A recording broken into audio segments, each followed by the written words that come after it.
ang PDP laban po. Sila lamang ang merong kakayahan ay pagtanggol at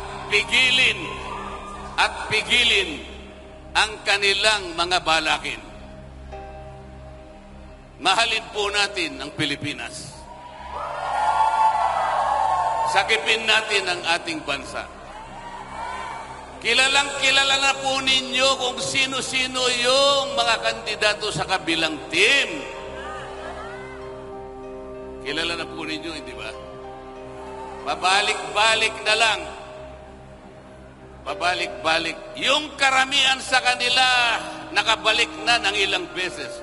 2, 3, hanggang 4 na beses na nakabalik sa Senado. Ano ang kanilang mukha na iharap sa inyo?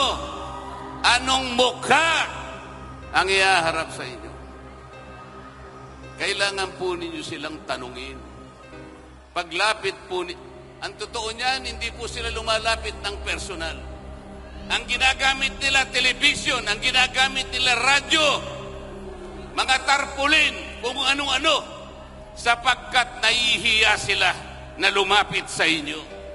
Sapagkat titingnan nyo sila sa kanilang mga mata, hindi sila makakatingin sa inyo.